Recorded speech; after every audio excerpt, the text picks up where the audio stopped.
Today we got to talk about an absolutely stunning success because Black Myth Wukong is doing so well that it's actually doubled the peak player count of Elden Ring on Steam. Hell, the Steam reviews are well north of 100,000, probably like over 140, 150k right now. They're hovering around 96%. I mean, this was literally the most played single-player game on Steam ever before most of the Western world even woke up. And that's all, of course, from a team of Chinese indies who basically ditched their AAA jobs to eventually try to make the thing that they wanted to see. So, today I'm going to catch you up on everything you need to know on Black Myth Wukong, even today's sponsor. We're going to level up in real life and have some fun with brilliant.org/Bellular News. Now, they have went and relaunched some of their content and it's looking damn good. Now, what they're all about is learning by doing with thousands of interactive lessons in maths, data, and programming, and you can get 20% off an annual plan and a 30-day free trial just by clicking my link down below. Now, what Brilliant does is help you hone your problem-solving skills, and they will get you enjoying learning again, and in a way that is time efficient. And that's because active learning has proven to be 6 times more effective than watching lecture videos, which certainly as somebody who spent far too long stuffed in lecture halls with 200 plus people, yes, I agree. Now, today we're looking at thinking in code. Where using their built-in drag-and-drop editor, you'll actually be able to program and develop fluency in essential programming concepts, all without having to get over initial setup hurdles. If you just want to see, like, how does my brain interface with the logic and the fundamentals of coding, it's an amazing way to do that. Then, though, you'll apply those concepts, automating reminders, building a filter bot, and some other real neat applications. I just think what they do is terrific. They're on their site, on your phone. If you're bored and just want to knock out a few lessons, you can go and do that. It is so easy. So, give them a shot today for free at brilliant.org/Bellular News. You'll get a 30-day free trial there, and then that link gets you 20% off the annual sub. First up, context. So this game basically exploded onto the scene August 2020. They had a 13-minute announcement gameplay trailer, and I mean, basically, holy shit. It was a vertical slice of mechanics, environments, boss fights, and that sort of thing. It was visually stunning, almost in the way that you would expect from, say, like a Sony first party, but of course, what was wild is that was a team of 30 people at the time. Now, of course, we all know this went really big in the Western media. Over in China, it also was really successful. It got 10 million views in sites like Bilibili within a day. 10 million may sound like a lot, but remember, it's a big country. We'll get to that shortly. Now, a bit in game science. So, game science, the developer, were formed in 2010 by 7 devs who basically left Tencent. Now, they were working on an MMO at Tencent called Asura that was based on Journey to the West. So, of course, still very similar to Wukong, but basically they decided to leave. They formed Game Science, and then Game Science cut their teeth on 2 mobile games for ByteDance and NetEase. That basically allowed them to secure some money, and with that they decided to do Wukong as a full premium game. Now, the initial marketing success in 2020 then led to a 5% equity investment from Tencent, who are also publishing the game on China on WeGame. And that does mean all those crazy numbers that I talked about at the top of the video, that's not even including people playing on WeGame, which is kind of insane. So, let's talk about what the game actually is. It is a Journey to the West inspired action-adventure game following, of course, the myth of Sun Wukong, the Monkey King. And it's the first in a series, right? So the whole Black Myth thing, if you didn't know what that means, basically Black Myth is the sort of like name of this series, and it's essentially intended to be a number of reimaginings of Chinese folklore. Now, structurally, this isn't some crazy open world game. It is built around boss fights against like big mythological monsters, and that really is what it is for the most part. It is far more of a boss rush style game. I think very much like you can only do so many things when you're dealing with the sorts of budgets and team sizes that they will have had. Therefore, they basically put all of their stonks into bosses, and that essentially means more of a boss rush like scope of game, but very much that's let them put effort into other things. As an example, you've got lots of different skills and upgrades, and it's a combo based combat system that's of course very much like player expression. Now, they want to be really clear that this is not a Souls-like game. It's kind of leaning more towards maybe like people enjoying like the odd bit of a character action game, you know, maybe a God of War, stuff like that. So more of that, less Souls-like, and in terms of performance, it doesn't seem like any of that has held it back, because the critical reviews have essentially been glowing over in China. Now, that does make a lot of sense.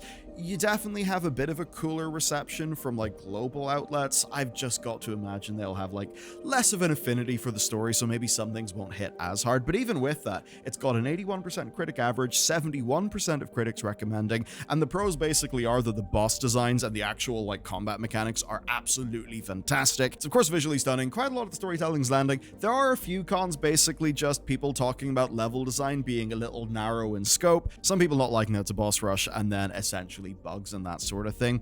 To do just a quote summary that I think captures the global response critically anyway, this is one from VGC.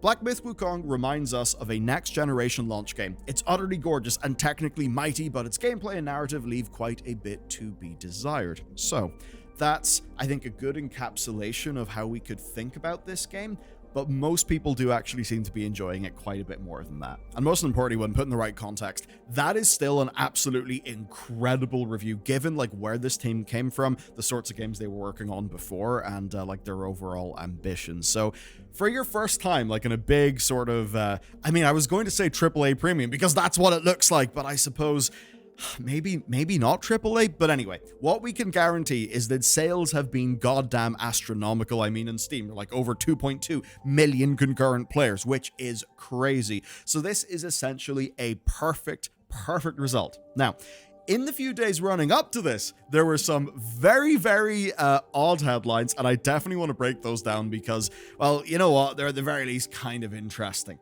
Now, the global marketing for the game seems to be handled by both Game Science and then their marketing partner, Hero Games. There were oddities. No PS5 codes went out before launch, and by various accounts, PC review codes were actually in pretty short supply, and the PC codes themselves only went out the Friday before embargo on the 16th of August, which is, I mean, it's not ideal, but I mean, look, it did kind of work out in the end. But the thing that really got people's attention was the streamer guideline controversy. This is a wacky one. So over the weekend, here's what happened. A document leaked to Reddit and Reset Era that had terms for streamers providing coverage to Black Myth Wukong. So here's what it says. Do not insult other influencers or players. Do not use any offensive language / humor. Do not include, this is the spicier one, politics, violence, nudity, feminist propaganda, fetishization, and other content that instigates negative discourse. Do not use trigger words such as quarantine or isolation or COVID-19. Do not discuss content related to China's game industry policies, opinions, news, etc. Now, the initial response to this was quite funny because with all of the culture war stuff that's floating about, I think most people looked at this and thought, well, this isn't what the reviewers have got, and this seems to be bait. Well-orchestrated bait. But no, it actually turns out that, as verified by multiple independent sources, this is actually true. Now, there are very typical things in there, like not insulting other streamers, right? Like, that makes sense. The commentary and swearing and nudity is not particularly unusual, but the rest of it is, right? Saying to avoid Chinese game industry policies, COVID, or politics, or feminist propaganda, or fetishization. That is not usually the sort of thing that you see in some content guidelines. Now, I know for some people, they will look at this and think, yeah, well, you know what? The woke mob's just going to kill this, good honest game, so screw it, or, whatever. I mean, it's obviously, it's a touching on hot button issues, right? So you could see people on either side of said hot button issues maybe having an opinion about, what should actually be in guidelines. Here's the thing that I'll say, though. The Strien Effect. So typically, if you don't want something to be talked about, the best thing to do is just fly it under the radar. Don't invoke the Strien Effect. If you're not aware, Barbara Streisand had a house. A photographer took a picture of her house. She tried to get that picture taken down through the law, which of course meant that across the nation, there were pictures of Barbara Streisand's house, so everybody knew where it was, hence the Streisand Effect. Now, the talk about negative discourse, what they say is feminist propaganda, that maybe hits a little bit differently, though, because there are articles from IGN in 2023 and Eurogamer in 2022, which themselves are building on a 2020 report from SupChina that basically allege toxic / misogynistic behavior at Game Science, and basically there are comments from staff and recruitment materials that are being showed as evidence.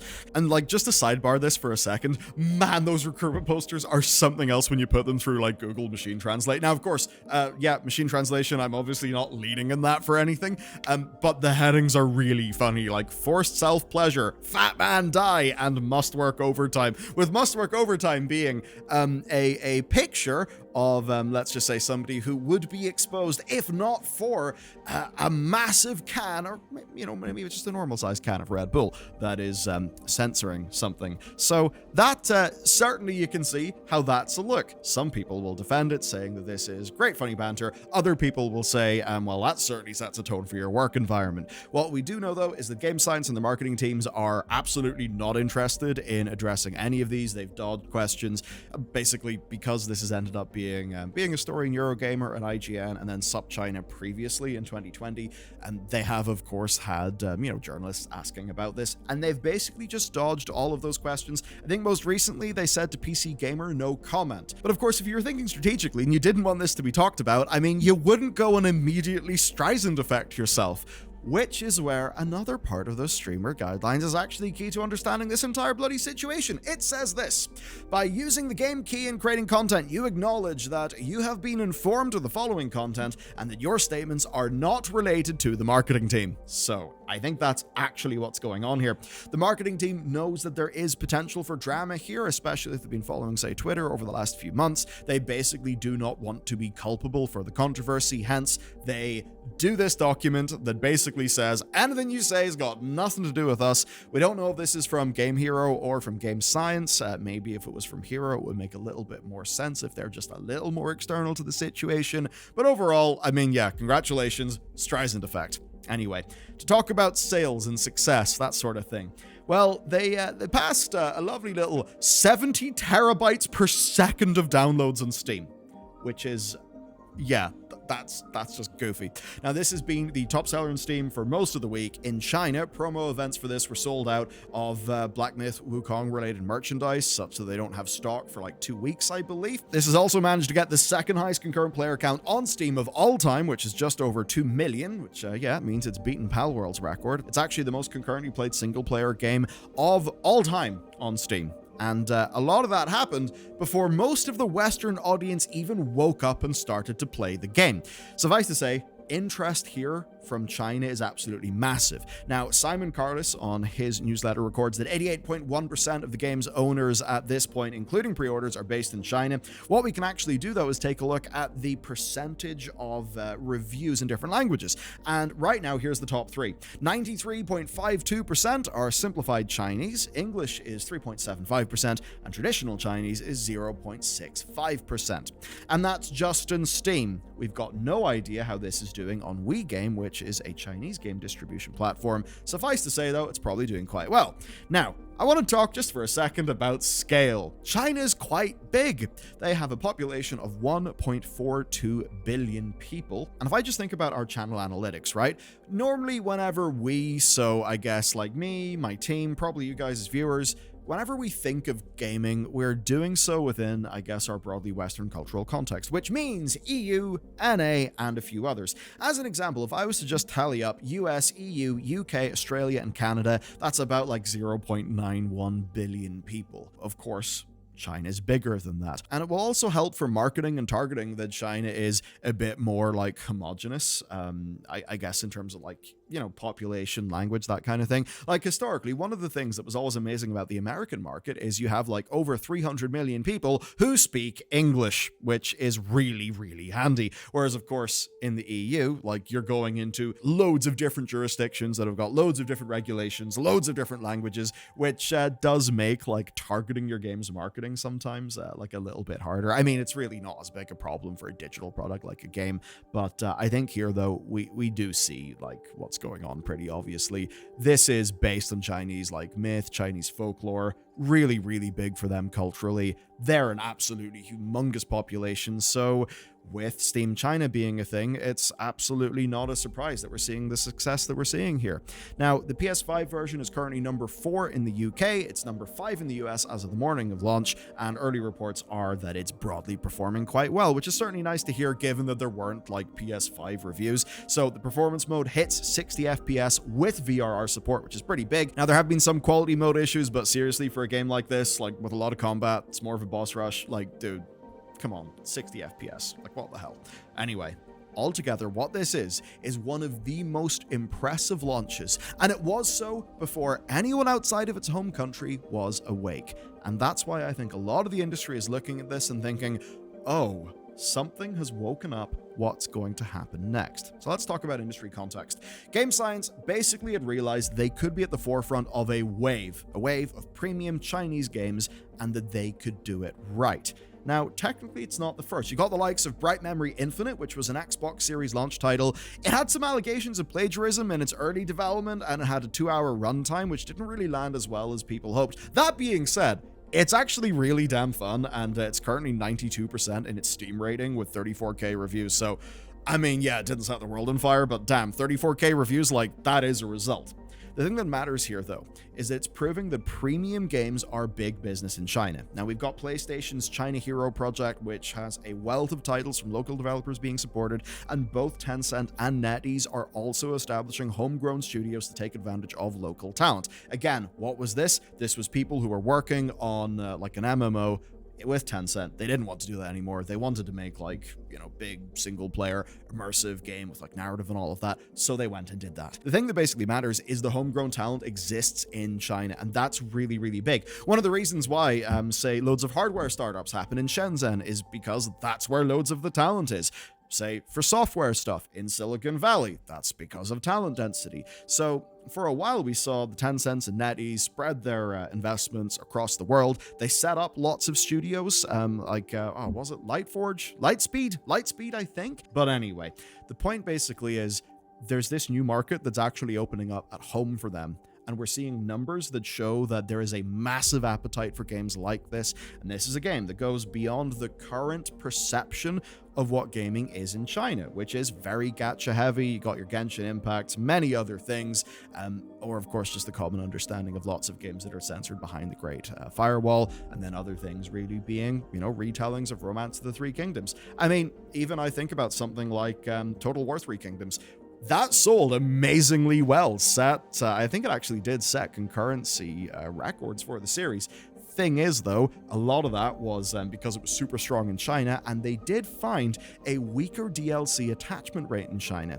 But it could be that as that market matures, you'll start to get better DLC attachment rates, and we could just see more stuff targeted for that market. And so I suppose an easier way to think about this is that this is a game made on a global scale that is in many ways identical to a Sony first-party title. Now, usually Sony first-party titles are laser targeted at basically the broad Western audience. Here, we're seeing that caliber, that vibe of a game, but specifically tailored to the Chinese audience, so no wonder it has performed as bloody amazingly as it has. And of course, this could be big for a lot of companies. The games industry is in a fight to expand audiences, and here we're seeing locally developed Chinese games that speak directly to their own audience. Like, that is a key way to secure more people. I mean, come on, think about COVID. Think about all the stonks go up, and then, oh no, COVID ends. Where are our players? Why is the infinite growth line not continued? Well, here is maybe an example of that growth line potentially continuing. Thing, though, is if you're some big Western company, you're definitely going to have issues it's tricky. Take like Sucker Punch. I mean, obviously they were able to make a game that sold amazingly well in Japan, which, to be honest, is like, that's a really, really big achievement. If you can make a game set, someone else's country, someone else's history. I mean, obviously they consulted, they did a lot of work there, but if you can do that and have it do really well in its home country, like, that is a really, really impressive mark. So can that be done by, say, Western teams for the Chinese market? I think it certainly could be. Though I suppose there could be a bit of a struggle in just like cultural understanding, because of course in the West we do see a lot of Japanese culture. Kurosawa movies, really, really big, whereas I think there is just like less, or has been historically a lot less permeability there with China. So maybe this will be a case of China sort of leading that charge themselves, and those games spilling out to us. I think it'll be a lot harder for a lot of Western teams to do an amazing job there, but that's me talking in the most generic terms, and obviously it's the specifics that really do make the difference. One thing's for sure, though, we've came a long way since the launch of Steam China in 2021, where with that, it really seemed like PC gaming would be partitioned off into Steam China, whereas like right now, what we've seen is Wukong releasing on the global version of Steam, and absolutely being celebrated as a win. So Maybe the Steam China thing has not been fully successful. Who knows? I don't really know what the difference in market share is between Steam China and Steam Global being accessed within China, and then say the likes of WeGame. I mean, we're certainly seeing the start of a global success here, and that could be big if the homegrown industry can basically realize that they can sell like a lot of their own culture on the global stage. And here's where it does get interesting to me. This was captured by Bloomberg. Just going to read it out. On Monday, official news agency Xinhua ran a 30-minute documentary on how game science came up with its signature product featuring, interviews, blah, blah, blah, blah, blah. Now, the thing that matters there is that Xinhua. That is the state media, and I think that being celebrated by the state media does quite matter. This is where I would think about regulation in the industry, within China, right? So they've done a lot of stuff with age verification, like biometric age verification and stuff to like limit minors playing games. It definitely seems that regulators have been concerned with just some aspects of monetization, that sort of thing. So I think there being a strong domestic market for like a big, just premium, no bullshit game like this, that actually could change things a little bit. And that being celebrated certainly is kind of interesting to me. So let me know. Have you picked up the game? Are you playing it right now? What do you think? How's it performing for you? And do you think that this could indeed be the start of quite a wave of things? I think it might be, though it is a little too early to tell. One thing is for sure, though. What's the next Black Myth game going to be? I'm immediately interested. I mean, here, Black Myth Wukong, Boss Rush. Think about the money that they'll make from this. They'll probably make enough that the next Black Myth game can be, anything that they could hope for, right? Sky's the limit with how well this is done. So, at the very least, I'm very keen to see where the next Black Myth game goes. Let me know your thoughts. I'll see you next time.